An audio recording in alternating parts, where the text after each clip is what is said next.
और चलिए बड़ी खबर आपको बता दें, बीजेपी को हरियाणा में एक और बड़ा झटका लग सकता है। कांग्रेस में शामिल हो सकते हैं कन्हैया मित्तल। बीजेपी से टिकट ना मिलने से नाराज है कन्हैया। पंचकुला से टिकट मांग रहे थे। सूत्रों के हवाले से ये बड़ी खबर है। आपको बता दें, ये कन्हैया मित्तल वही हैं जिन्होंने जो राम को लाए हैं हम उनको लाए हैं ये गाना गाया था यूपी चुनाव के दौरान। उनका ये गाना बेहद चर्चित हुआ था।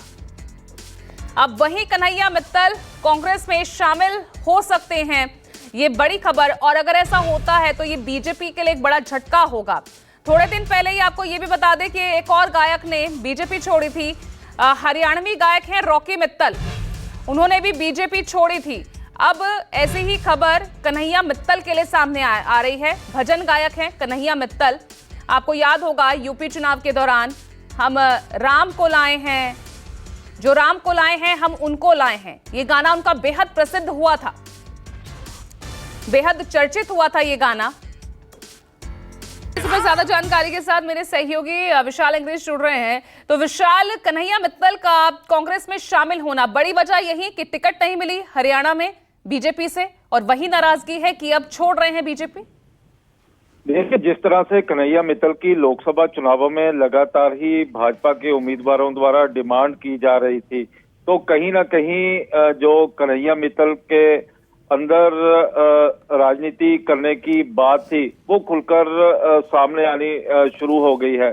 और यही कारण है कि जो हमारे सोर्सेज भी बता रहे हैं कि कन्हैया मित्तल हरियाणा की राजनीति में एक्टिव होना चाहते थे और वो पंचकुला से अपनी टिकट के लिए दावेदारी भी कर रहे थे। और इसी के चलते ही उन्होंने ग्रोहा धाम जो हिसार में है वहां तक पैदल यात्रा भी की थी।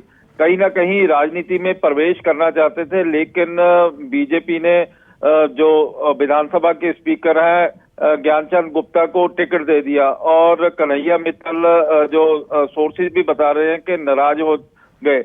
और अब क्योंकि मेरी फोन के साथ उनकी बातचीत भी हुई है, तो उनका कहना था कि जल्दी ही वो फैसला लेंगे कि कांग्रेस में कब ज्वाइन करना है।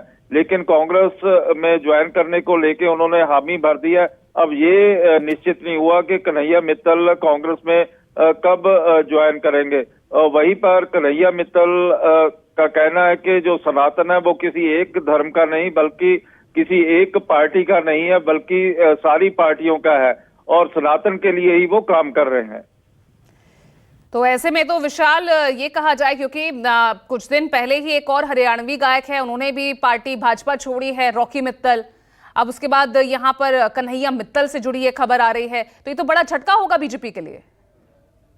दोनों ही बीजेपी के लिए एक स्टार प्रचारक कहे जाते थे। रॉकी मित्तल प्रधानमंत्री नरेंद्र मोदी की स्टेजों के ऊपर पहले शो भी करते थे। 2014 में भी जो रॉकी मित्तल थे प्रधानमंत्री नरेंद्र मोदी की स्टेजों पर गाना गाते हुए दिखाई देते थे। इसी तरह उत्तर प्रदेश के मुख्यमंत्री योगी आदित्यनाथ के हक में भी जो रॉकी मित्तल थे वो लगातार ही अपने गाने गाते थे और कांग्रेस को टारगेट करते हुए और राहुल गांधी के खिलाफ भद्दी भाषा यूज करते हुए दिखाई देते थे। लेकिन अब रॉकी मित्तल ने भी जो कांग्रेस का दामन थाम लिया है और राहुल गांधी से माफी मांगते हुए दिखाई देते हैं। और इसके लिए उन्होंने अपना एक गाना भी रिलीज किया है।